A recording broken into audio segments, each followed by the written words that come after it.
Yeah, I'll come over, just not right now. Yeah, because I'm about to tune into Tanae Talks. Because unlike what you be talking about, if Tanae's talking about it, it must be worth being talked about. Yo, it's Tanae Talks. We gonna talk about it right here.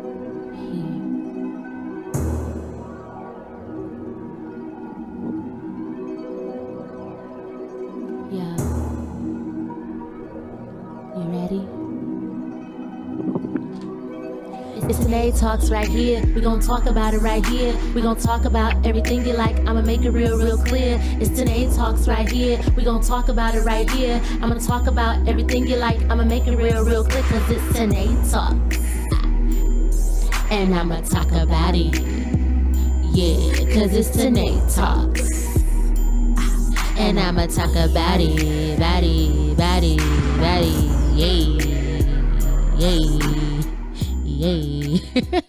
I don't know why I be so geeked off my own theme song, okay? And welcome to this episode of the Tanae Talks podcast. Remember, Tanae Talks and you listen. I got a special treat for you today.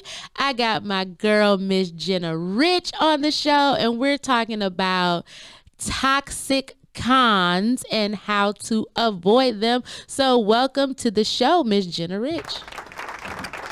Hello. Hey, girl. Hey. Hey. How are you today?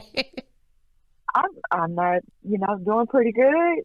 I can't complain about much. Okay. I'm excited to be on your show. This is my first podcast. So hey, I'm so excited.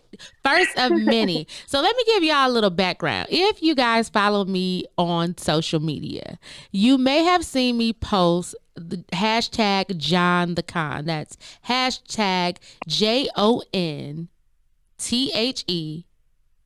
Wait, did I spell this right? THECON. Look, I had a brain freeze. jonthecon, right? And correct. Jenna was I don't want to say victim, but I want to say victim because she is not wearing victimness with this. She's going to be she came out victorious in this, but she was a victim of a con artist by the name of Jonathan. And I don't have to say allegedly on this part because there's she got all the proof. alltheproof.net.com.org. So if y'all go on YouTube, you can subscribe to her channel. You can actually put in hashtag jonthecon. All the videos will pop up and you'll be able to see how this man tried to basically ruin my homegirl's life and was trying to finesse her because he been finessing women for the past 20 plus years. Okay.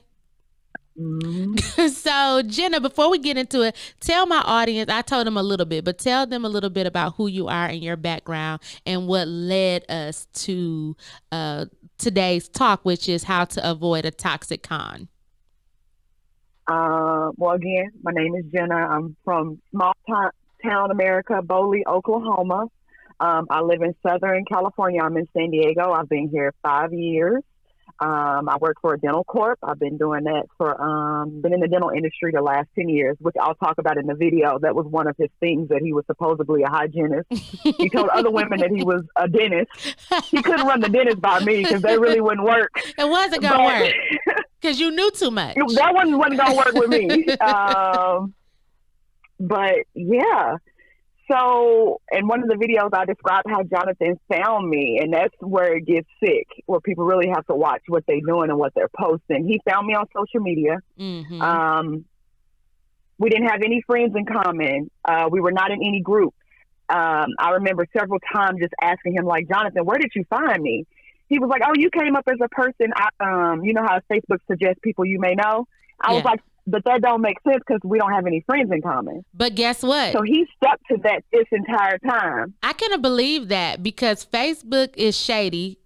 And they will suggest people for you to know that you have absolutely no people in common with. I have seen that. I just don't friend those people because I'd be like, who, how, what, and when? Like, why? Why are you? Why? So, but usually that person has looked at your profile. Yes. Okay. Yes, that's true. Generally how it happens. I've never looked at his profile. I didn't know anybody from Sacramento. I didn't know one person. Mm-hmm. So, but yeah, girl. So I took accepted the friend request because he had a good smile. And I really at that time didn't accept strangers on my Facebook page. You know, it has a lot about like my kids, my day-to-day life, things that I've posted the last 10 years of my life. Mm-hmm. But he had a good smile. And I remember inboxing him like, you have a nice smile. That was February of last year. Mm-hmm. He didn't even say nothing, didn't even pursue me then. For 3 months, he didn't pursue me, nothing. It was very like friendly. Mm-hmm. Hey, how you doing? Nothing serious. But now I know that for those 3 months, he read and studied every post I ever made on Facebook from 2007. While also in the midst of probably dating someone else too. So he was getting he was getting out of one to enter into the next. Her name is Whitney. Oh, hey, Whitney. Hey, girl, hey. Yeah, he literally ghosted Whitney the day before he came to San Diego. He just disappeared, blocked her, and flew here the next day. He had been living with her. Insane. But that's okay, listeners. We're going to hopefully help somebody today. Okay? We're going to help somebody to avoid such we're going to just call it what it is, craziness. Because once y'all watch this series, she's done a series of videos. She actually got engaged to this person, planned a wedding, all of the things that we as little girls hope to happen in the fairy tale of a relationship. It was unfolding for her right before our eyes. She was sharing her love and her happiness on social media because culturally that's what we do now. So, for anybody's out there saying that that's why you shouldn't put your business out there or X, Y, and Z, she's not the first to do that because that's the culture that we live in, right? We put our highs and even sometimes our lows on social media. Social media has become sort of a digital diary for a lot of us.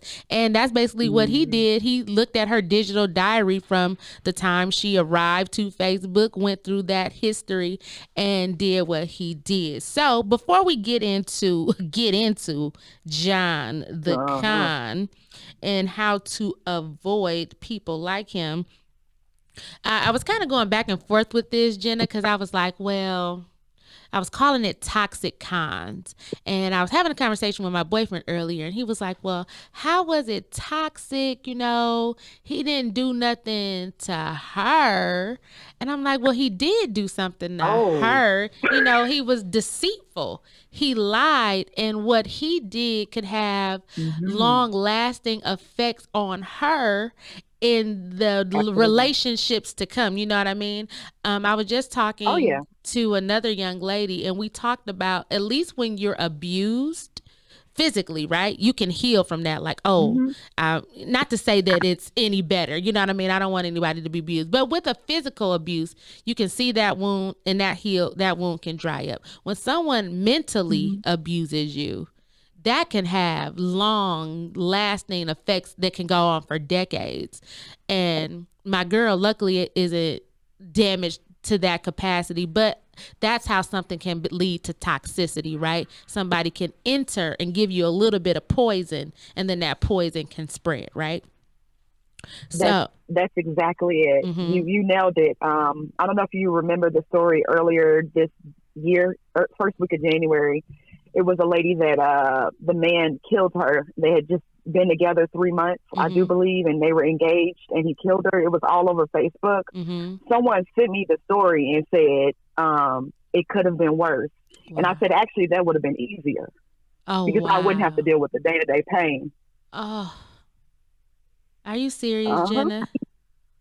Yeah, girl. Don't get me teared up, but my vulnerability, this is my purpose. I know that my purpose is painful. Yeah. But if I can save one other person, that's what I'm going to do. And it's okay to cry, Jenna, because I got tears in my eyes. You literally just like, y'all can't see this, but I have chills because I know what that pain feels like when you would say death feels better than this pain that I got to live through every day. Cause I've been hurt. Mm-hmm.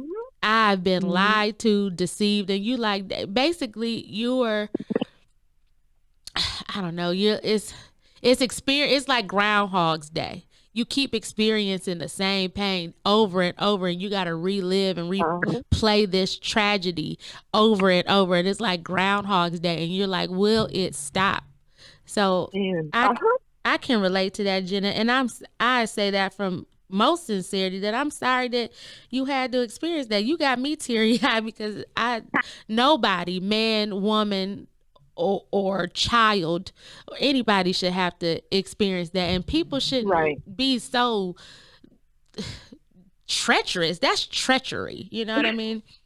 So what is it is it is because even when I think like I'm in a good, I'll give you as a perfect example. Like I went home Thanksgiving, back home to Oklahoma, hung out with my family. That's what I needed because I was really low in November. December felt great.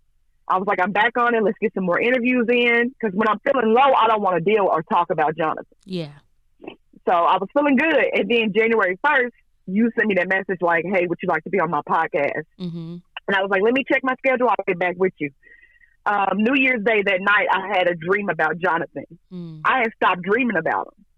See, when you're going through something that's real toxic and it emotionally abuses you, it's in your dreams. So that was just a trigger. You asking me to be on the podcast triggered me into a dream. So at this point, I'm like, yeah, it'd be better off he would have whooped my ass. At least the bruises would go away. But mentally, I am definitely damaged.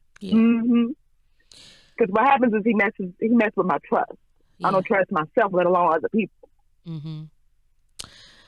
We're going to talk about that. But by definition, a toxic relationship is a relationship characterized by behaviors on the part of the toxic partner that are emotionally and not infrequently physically damaging to their partner. A toxic relationship is characterized by insecurity, self-centeredness, dominance, and control. And you said trust. I want you guys, I want my listeners to put themselves, some of you are married, some of you are not married, and some of you may be on your way to marriage. When you get into the mode of marriage, that is complete and utter trust of another person. You start to share things with them. You start to share your vulnerabilities. You share your insecurities. You share financial information. You share social security cards. You are so trusting of this person that you might give them your debit card. Like, hey, go get this for me. This is my debit card number. You know what I mean? Because you have full trust in them that this person is not going, they're not a stranger. They're not, you don't think of deception when you're on the horizon of a marriage, right? And so trust, when she says trust, her trust is broken. Can you expound a little bit on what it meant for you to trust and what it means for you now? I've always been a free-loving spirit.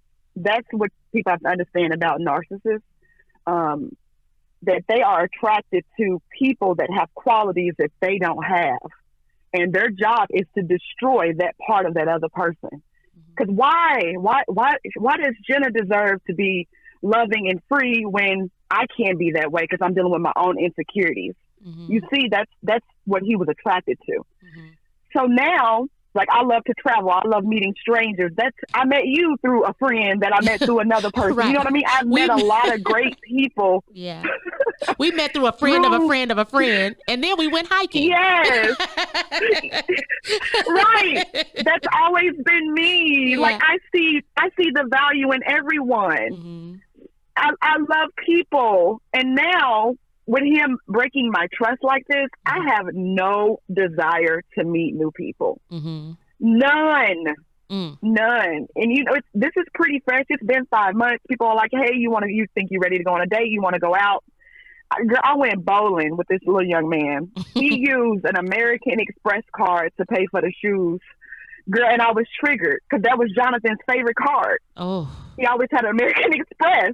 I'm like, I'm just not in any condition to deal with new people and new lives. You're not. We got to heal first. We got to heal you. Of course. I'm like, yeah, sounds fun. I love to bowl and it's meeting new people. But I'm like, nah, player. I be done shook him down real quick. and he be got Jonathan ass whooping. Look, and he could be fine. Like, he don't even know. Look, Jenna, he could be like really Prince Charming, but you ain't ready. You ready to nuck if you buck. He not. I been gave him the beat down for real. But so that's what I mean by my trust is broken when it comes to other people. But where it's really broken is with me. I don't trust myself right now. I don't know if anybody knows what that feel like, not to even trust yourself. Because when things didn't add up, I silenced my intuition. I was like, Jenna, you tripping, you overthinking it, you've been in some bad relationships. I used to use the word damage. Then I started saying I was seasoned because damage is bad. I was like, oh, I'm just a little seasoned. So when he was doing things and I would be questioning him, mostly myself, why I would be reacting a certain way. So now I don't trust myself. That's worse than other people. Yeah. I tend to check things over and over when I know the answer just because I don't trust me. That's personally and professionally. I find myself circling back several times. I think that we get into the mold of that, and I'll use the example. Let's just say with our kids, right? It's like if your mind told you to tell your kid to put on that coat, right? Like your mind told you to do it, and then you didn't do it, and then your kid gets caught out in the rain. It's like, well, dang, did I have bad judgment? Or, you just start to question yourself. And now what you're describing is I told myself that this person was okay. And obviously I don't know what I'm talking about. Clearly, I can't be trusted with what color is the sky? It's blue. No, don't trust me. Y'all need to go y'all need to go outside and make sure it's actually blue, because obviously and you know what, and that's not your fault, Jenna. And I don't know what it would take for you to get back to trusting yourself. Have you gone to therapy? I know. Okay, let me say this. Therapy is great. I think everybody should go to a therapist. I think we should all go unpack our bags and figure out what's going on and how we can be better people. I will return to therapy. But in my series, I talk about going to couples therapy with Jonathan. And my therapist gave me the go on Jonathan. She was also duped. And I love her. I'm not ready yet. Jenna, let me tell you. My trust has been broken. That's so interesting that you say that. So one time my boyfriend asked me, how can you trust a therapist if you know that the person that they're talking to is finessing them? And it's kind of like the series You, right? Remember when Joe went to therapy? Yes. Joe had his ass up in therapy. And we all the watchers are like, no, nigga, the Beck is going to therapy about the guy that you're counseling right now. Like, what's going on? So we can't necessarily fault the counselor. Some people are, their finesse game is strong, but I understand. Do you think that if you would have gone to a male counselor instead of a female counselor, that he would have been able to pull out his bullshit easier? No, he just finessed that good. No, Jonathan is a professional. Yes, that he's not your normal local playboy. You know, when I say you remember, I don't know if you were in the comments or not when it all went down. Like all the women, it was several women that were saying you missed the red flags, you was stigmatized. I was like, first off, I wasn't stigmatized. It was good homeless sex. That's another whole podcast. We can talk about homeless sex. Wait a minute. You can't say homeless sex and not define what homeless sex is. What's homeless sex? You probably done had some. Let me know if I had some of your listeners that had some too. Please let me know if I had homeless sex. Tell me. You know, when I started talking to Jonathan, he was telling me he was a homeowner. I would FaceTime he was at home. Come to find out, he lived at his mom and daddy house. All right. But when he was sexing me down, it was real good. Like he didn't have a home to go back to. That's what I mean. It was homeless sex. Like, yeah, you can stay. Let me tell you how I had homeless sex and it was good. I too have, because you homeless because it ain't yours. Have I had sex in somebody's mama house? It was their mama's, and it was amazing. I too have had homeless sex. No, that's different homeless sex. I'm talking about this Negro don't have a home to go back to, so he just to screw you in every position and do it the nastiest you've ever had it because he needs to stay. Oh, he needs somewhere to live. Thank you. That's what I mean. We've all probably experienced some homeless sex. Like, you want to stay a little longer because he ain't got nowhere to go.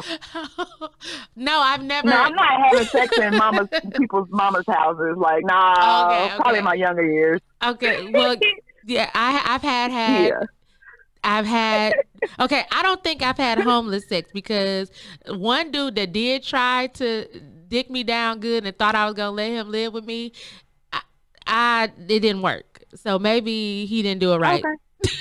Maybe he didn't do it right. I don't.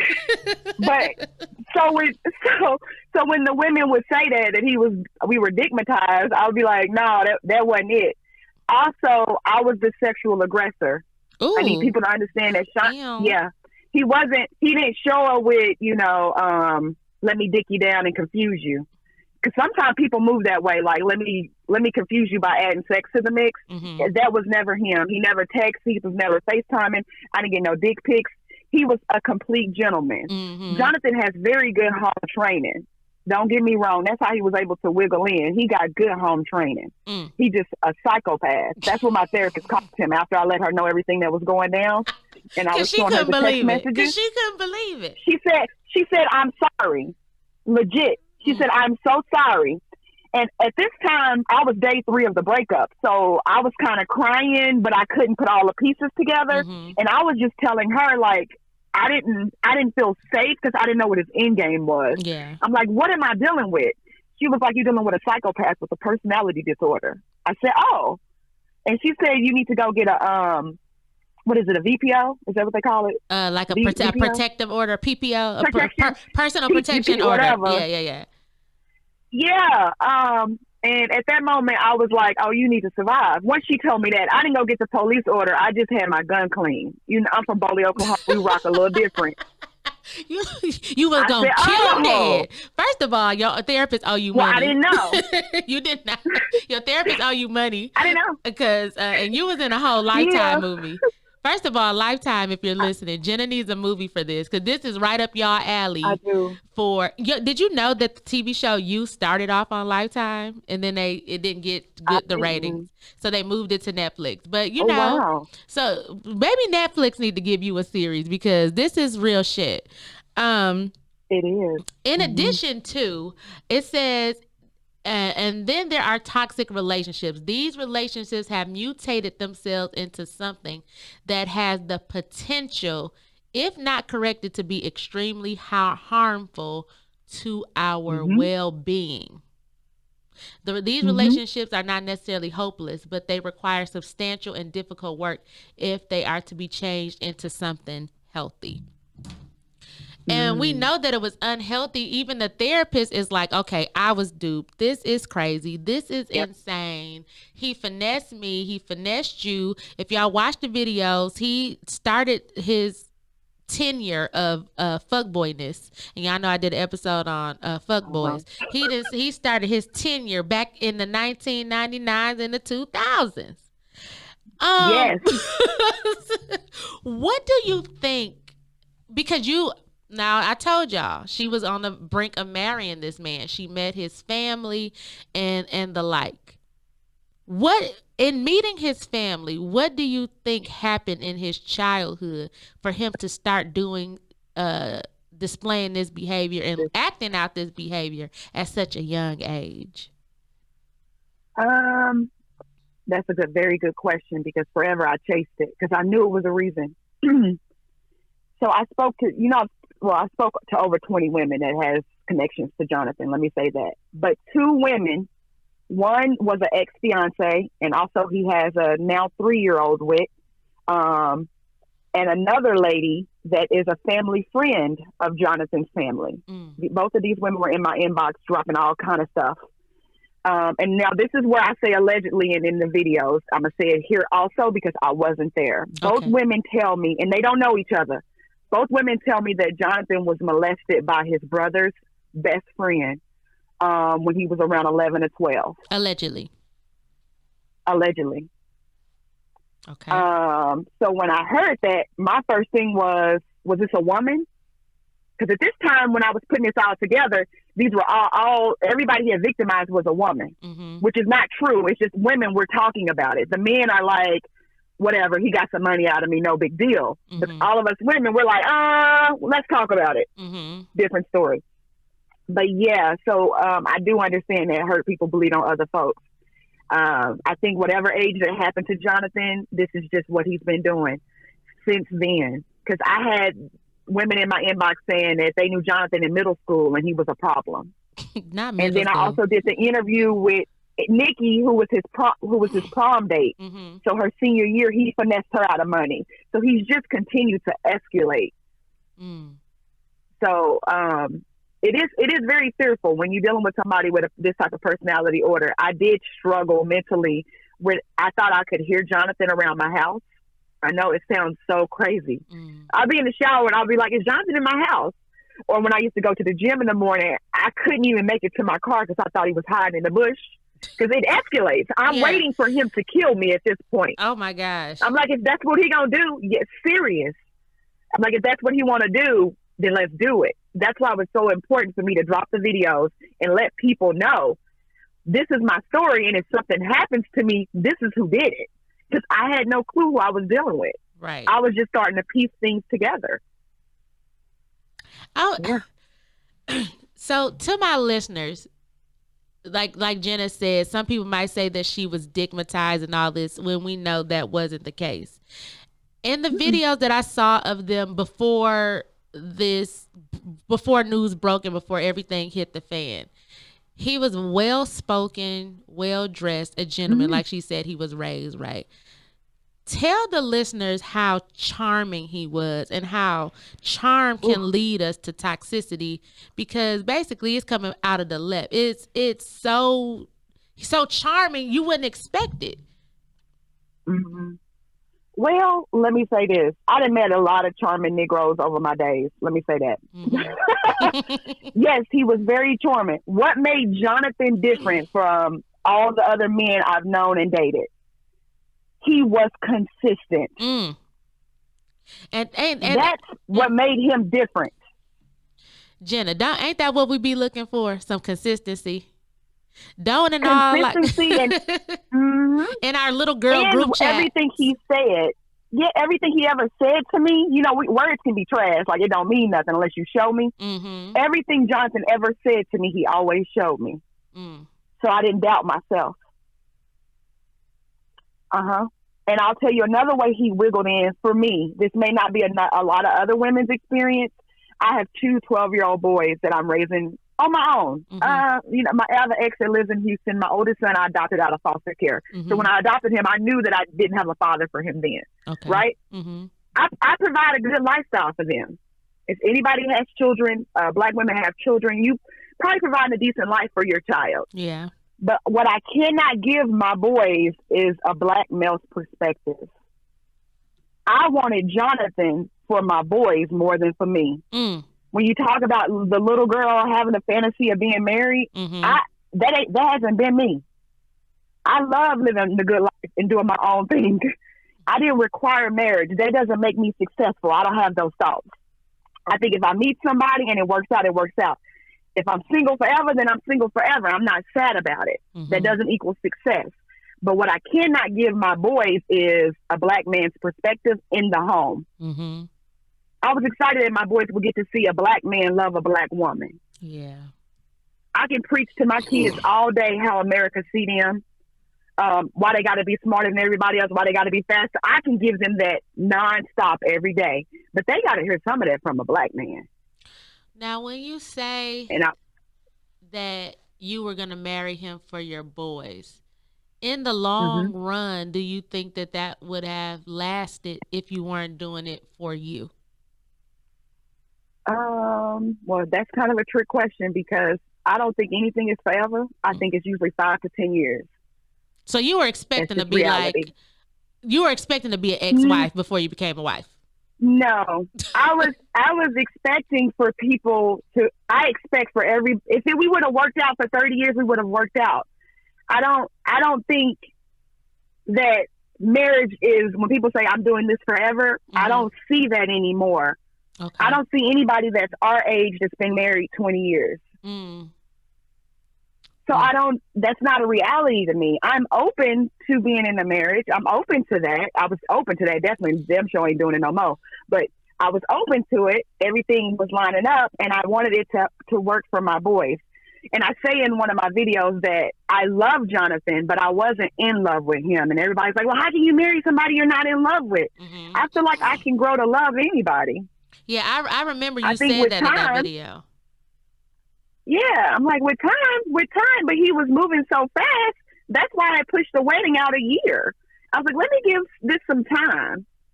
He would have got married, in 2 weeks of the engagement if it was up to Jonathan. But I was like, no, let me just sit in my emotions a little bit and just wait, let things play out. But yeah, I really needed Jonathan for my boys, really. That's what I wanted. And you don't feel like getting the boys a mentor or big brothers, big sisters, that wouldn't have sufficed as opposed to having someone in the home every day? My boys are in a mentor program. Okay. So having it in the home. I'm in a mentor program. So it's different. So I grew up with my father. Okay. So that plays a difference. There we go. I grew up in a two-parent, I grew up in a two-parent household. That makes sense. A lot of, okay. Does it make sense a little? It makes sense because from my perspective, I didn't grow up in a two-parent home because my father was murdered. So all I know is mama. You know what I mean? All I know is mama. And the boyfriends that she had weren't the best. You know what I mean? So, okay. I never looked to them as daddies or father figures. It was just like, oh, that's just somebody mama got. And mama, okay, you know what I mean? They're not someone I was going to go to advice for or any of those things. So I guess for me, it's like, mentorship, because that's where I would get my, father figureness from. And you know what I mean? It was like, let me look to these. So, but you are coming from a different vantage point because you're like, well, I had a dad in the home and it's not the same. And I that makes total sense to me. Yeah, and my younger son, his dad lives in Houston. He gets both boys in the summer and breaks. I adopted my oldest after our relationship ended, but he still takes care, like emotionally, of both of my children. If one going to Disney, the other one going to Disney. If we going to DC, he taking both. That's just him. So I don't want to discredit it. I'm really a single parent. I'm just saying I'm a single parent household. It's just me and my home, and he lives in Texas. Got it. But I still wanted them to have that father figure in the household on a day-to-day. And they've only met one other man. They're both 12. They've only met one other man that I've dated in their entire lives. So I never really exposed my kids to like boyfriends, relationships, meaningless friendships, like none of that. Right. But I was so excited about Jonathan because I questioned the crap out of Jonathan. He always had the right answers. I was like, man, if my boys could be just a half of what this person is, we don't be doing good because I already got everything else covered. Right. So let me show them what it looks like for a black man to love a black woman. Yes. Let me go ahead and close the gap on this other stuff that I haven't been able to close the gap on.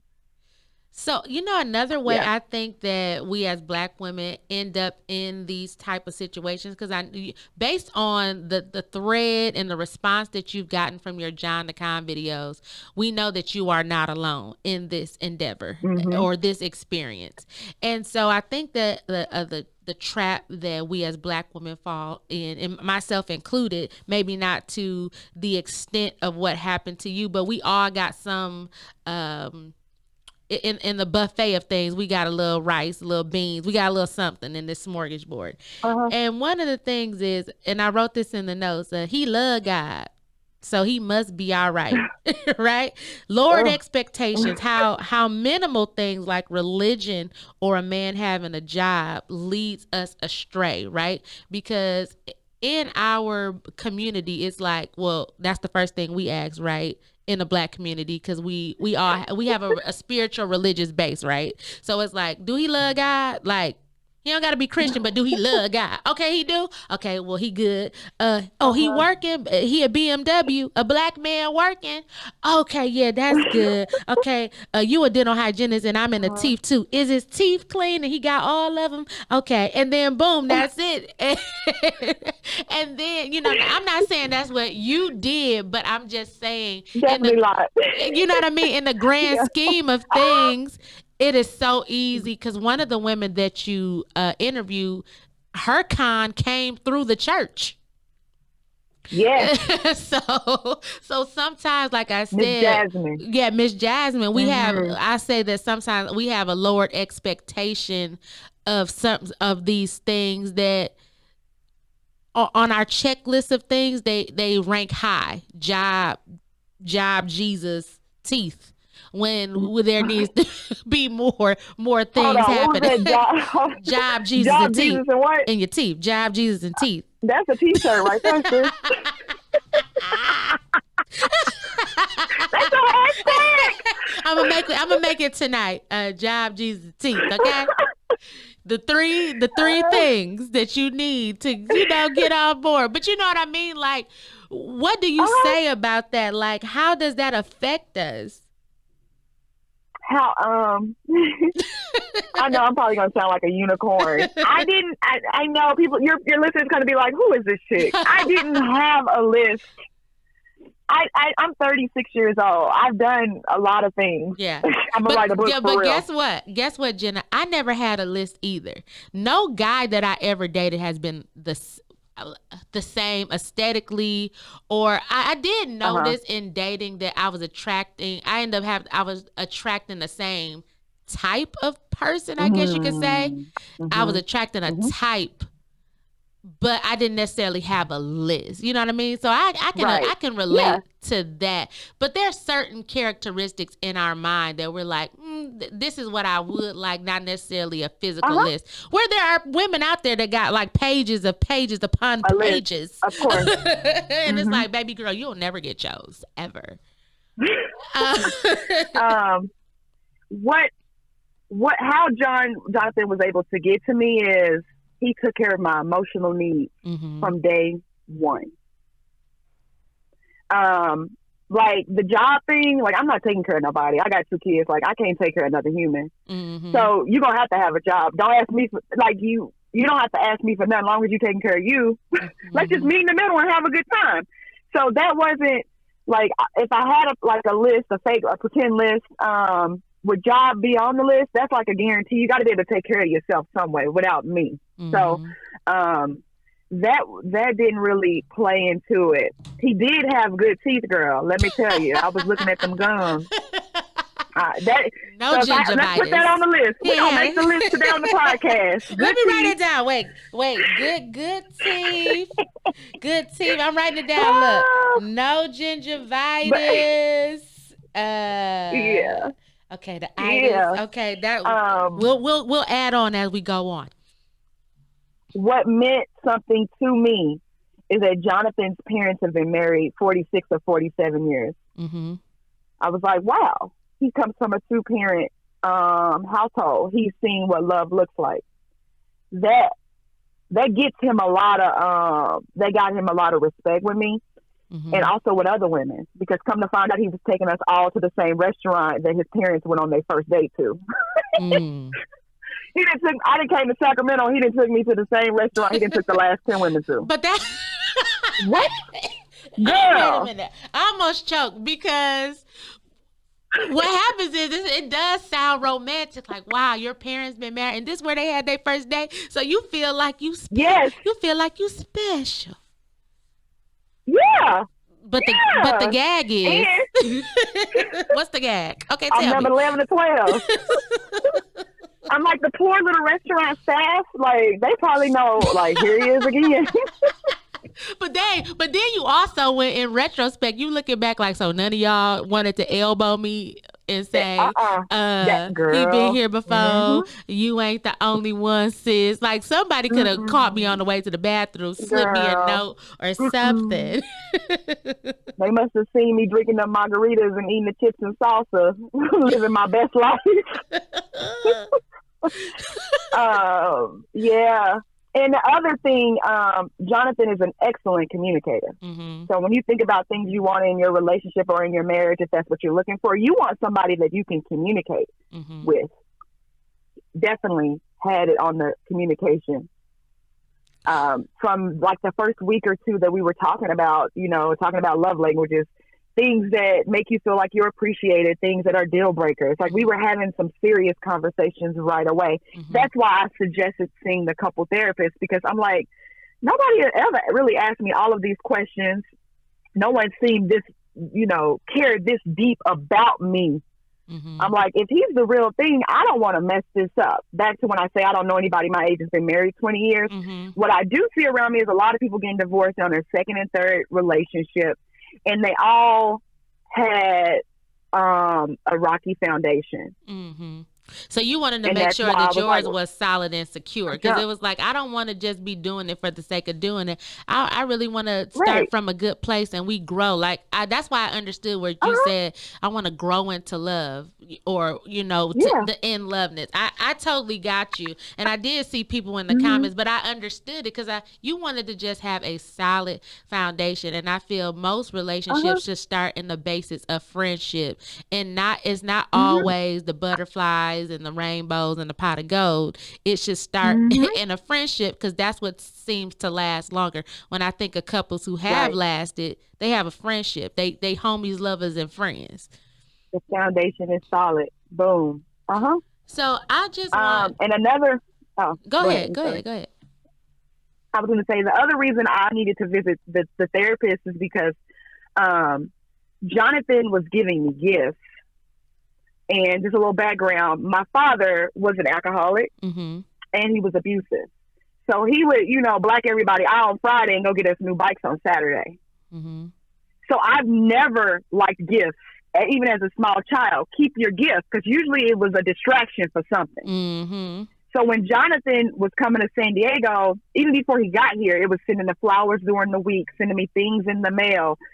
Then he would show up and he would always have an Apple Watch, some shoes, some this, some that. It was a lot for me emotionally. And I wanted Jonathan to have the best version of Jenna. I was working through my own shit. I was like, wait, he hit me with a whole lot. The gift is making me uncomfortable. But that's not really his issue. That's my issue with my father and my childhood, which he knew. Right, because you were vulnerable. That was the other reason for the... and I wear my vulnerability on my sleeve. I'm like, if I've been through something, I'm gonna tell the world I've been through it. I'm not gonna be silenced by it, because if I can help the next person, I'm gonna be like, girl, this is what happened. Why would I not tell the world? Did you keep the gifts? To do better. Or I got every last thing. You said you kept it? Everything. Of course. So for you, it's not a negative reminder. It's like, well, these some nice gifts. I'm about to keep these hoes. It's no, yeah, I mean, I see it. I'm moving. I'm moving because this man knows where I live. I need something new. That your listeners probably like, she's laughing. I be laughing like Robin Williams, y'all, though, for real. I be having some real dark days, and then I be a comedian. Like me laughing through it is me healing through coping. It. Yeah, I understand that. Yeah, I'm like that. Yeah, I laugh in the craziest of times, because or I call it my nervous laugh. It's like, okay, it helps me to get over something.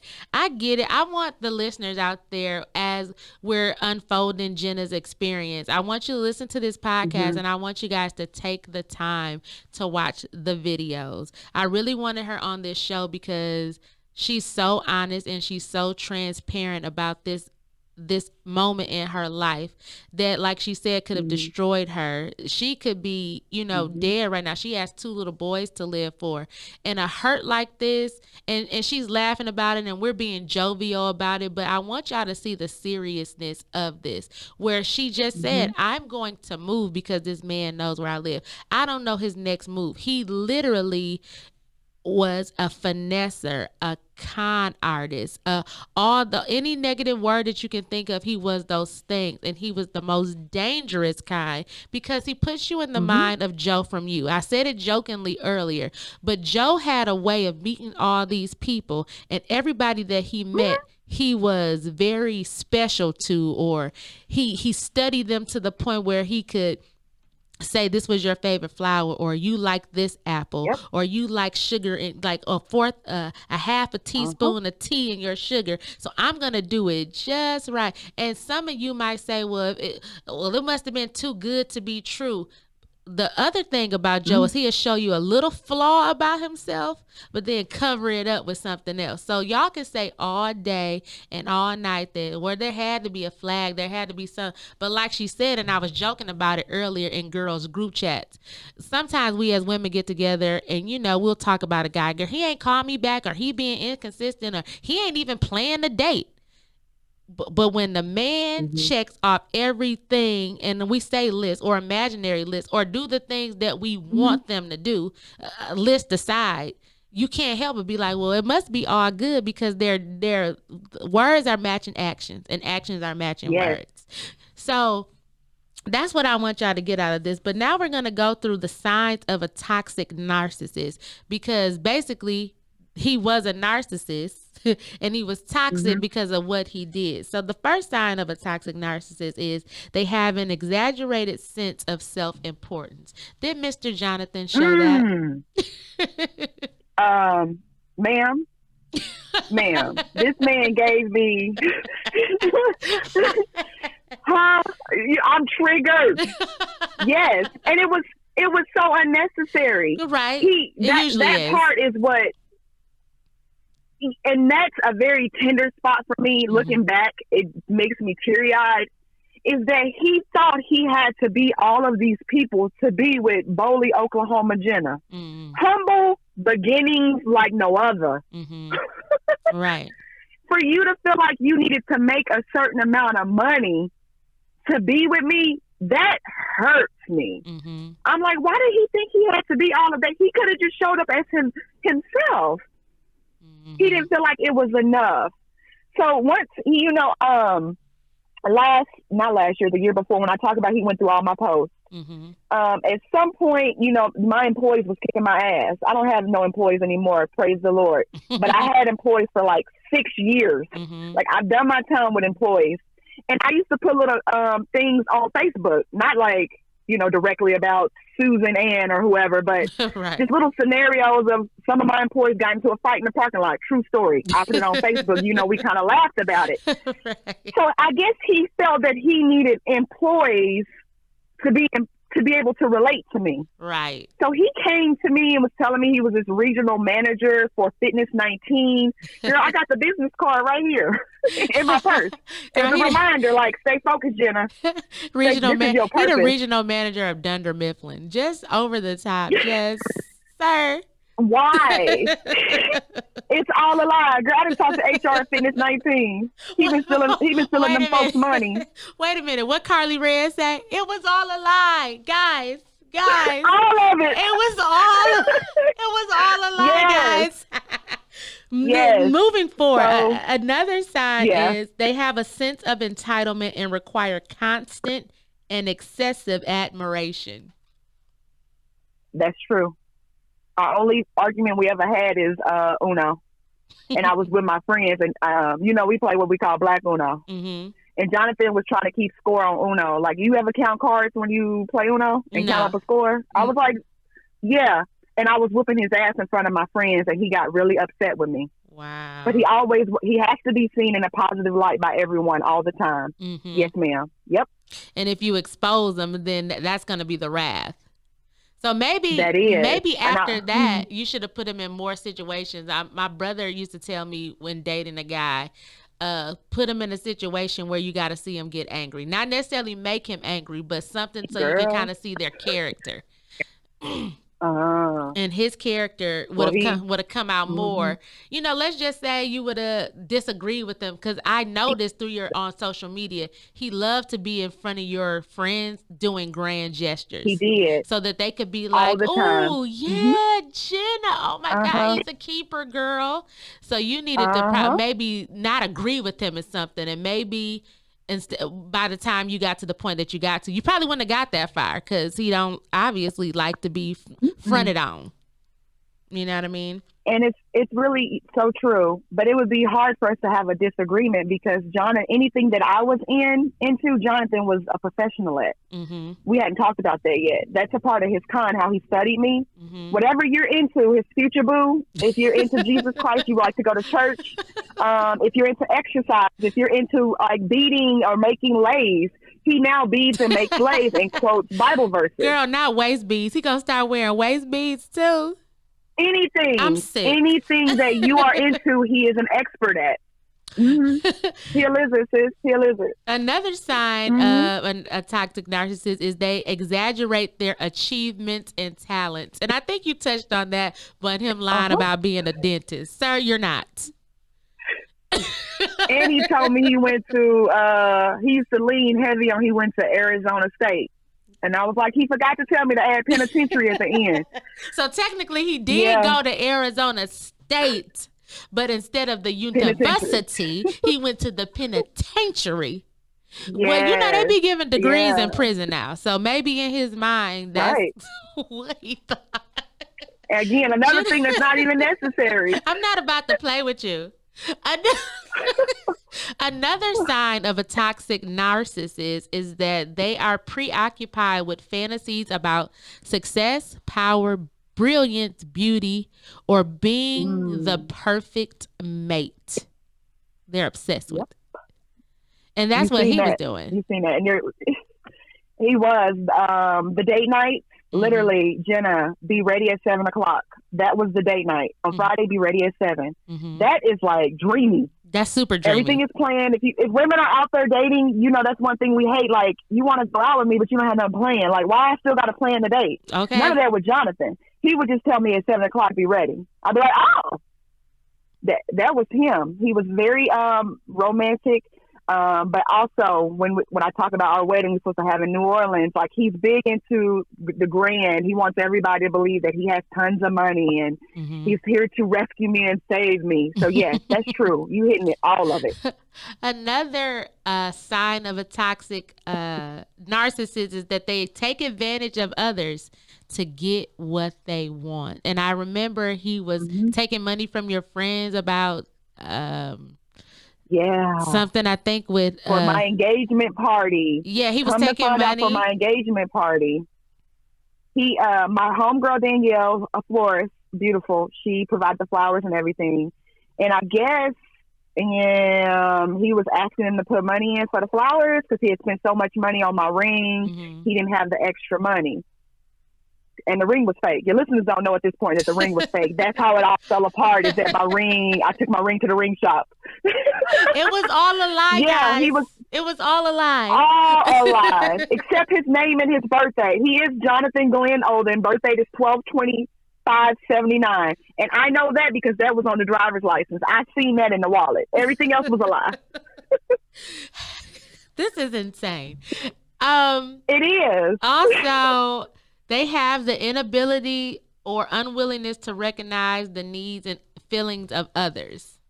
I think that's where the sociopathicness comes in, because he gave off an air that he cared, but in the end he didn't, because he was doing all these things, taking advantage, taking money, taking orders. I thought he was selling like wasn't he selling something that he never got the orders to the people? Herbalife. Yeah. Herbalife. So Just all the little hustles. Now he's pushing some type of fitness tee, pushing t-shirts. Like he just always has something going on. But yeah, he's correct. So all these is right on time. Another sign of a toxic narcissist is that they behave in an arrogant and haughty manner, coming across as conceited, boastful, and pretentious. They insist on having the best of everything. For instance, having the best car or having the best office. Mm-hmm. Now, I remember something more about examples.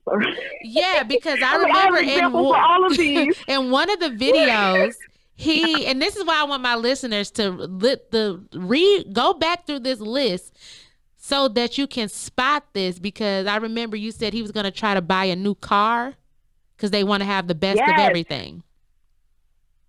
Yeah, he wanted to replace my SUV. And I was like, no, like that's back to me and the gifts. Remember, the gifts trigger me. That brings trauma from the past. He wanted to buy me a car. And I was like, no, I don't want, nothing's wrong with my car right now. Maybe when you and your son move down here, we'll get a bigger vehicle. But all the finance stuff that a lot of women would be happy that a man would want to do, I was uncomfortable, like sick to my stomach about it. Any type of finance things made me very uncomfortable. And it's a good thing, knowing that I found out he had the felony for fraud and he had just got off of parole. Child, this is a mess. I'm so glad I didn't swap any of my financials with Jonathan, but he definitely had access to it because he was in my home. Mm-hmm. But yeah, he wanted to buy me a brand new SUV. Just like the dude on the Fall from Grace Child. Just ridiculous. I haven't watched it. I can't do it. I'm not ready for it emotionally. Yeah, you're not emotionally ready for it. I don't even want you to see it. I don't even want you to subject yourself to that. But as we bring this talk to a close, and I'm glad that through the tears and through laughter, we can talk through this, that hopefully that this talk helps someone, even if someone is down and out and they have been conned or manipulated, or they're still in a relationship with a narcissist. I want them to know that you can come out on the other side, that don't lie down and die in it. Don't lie down and die in it, because that is the easy part to do. The strength part of it is to do what Jenna's did and is doing, to expose this person. And one of the reasons why Jenna wanted to make this series was to let him know, because he's still out there manipulating people, hurting people in this manner. She wanted to let him know that he didn't have the victory over her life, because to most, this would be embarrassing. This would be embarrassing to let someone, to let others know that you got finessed in this way. Mm-hmm. And what are your final thoughts on that, Jenna? And what would be the advice that you would give to women to say how they can avoid a jonthecon when, in fact, that person is doing all the right things, like in your scenario? Okay. First, I want to talk about my purpose of the videos. It wasn't to just air out Jonathan. Once I spoke to his ex and she said, "I've been waiting for you," I was like, "What?" She was like, "Oh, it's several people. They always find me." And I had probably an hour conversation with her about what Jonathan had been doing. I knew then that I had to do videos, because how he's gotten away with it is because we as women have been embarrassed. So when I talk about my purpose, it's just creating a safe place for us to have conversations where no one is judged. Because why would I be embarrassed about something Jonathan has done to me? Right. Shouldn't Jonathan be embarrassed? Shouldn't Jonathan be hiding? This is his dirty secret. That's why I say I don't have the motion of embarrassment. I don't hold on to that. So women out there, if you're going through something like this, let me tell you, when the self-doubt is rising and you are doubting everything inside of you, stop.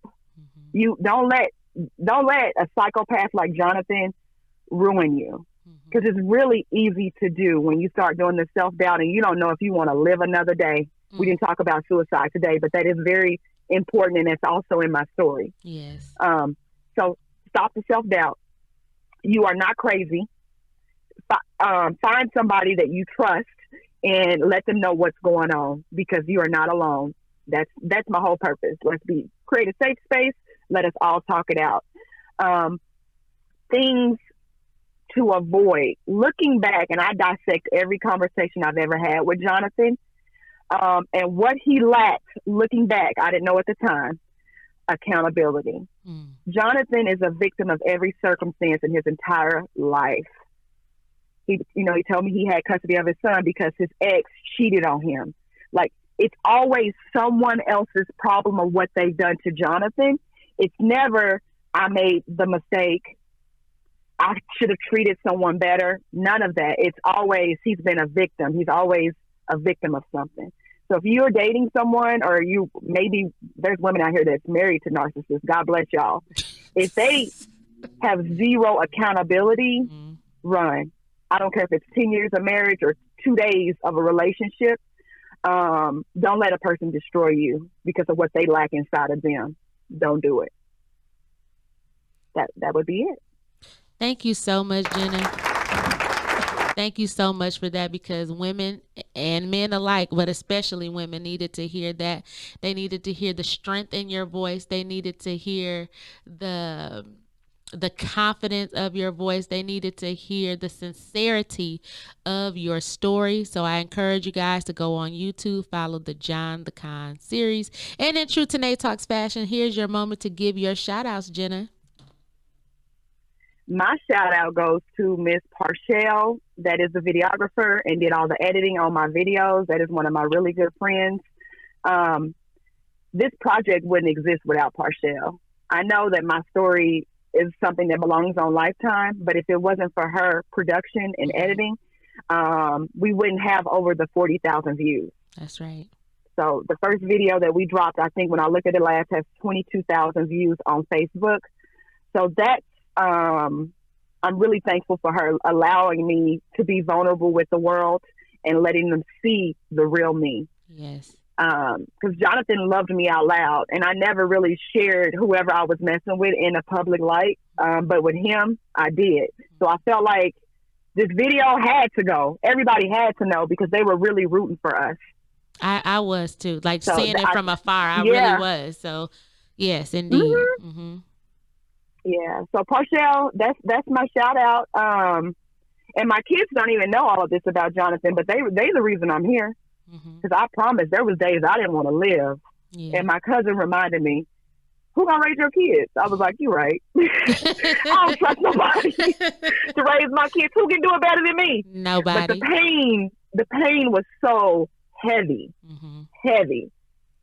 So, and for me to talk to other women that Jonathan has done this to, women who also dealt with thoughts of suicide. See a therapist, people. See a therapist. Well, thanks again.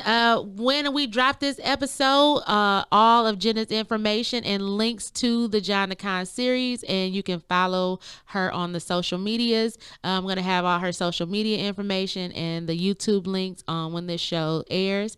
And again, remember, Tanae talks and you listen. Once again, thank you, Jenna. Thank you, Tanae. Yo. It's Tanae Talks.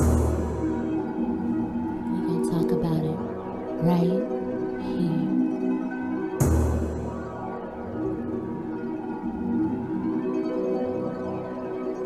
Yeah. You ready? It's Tanae Talks right here. We're going to talk about it right here. We're going to talk about everything you like. I'm going to make it real clear. It's Tanae's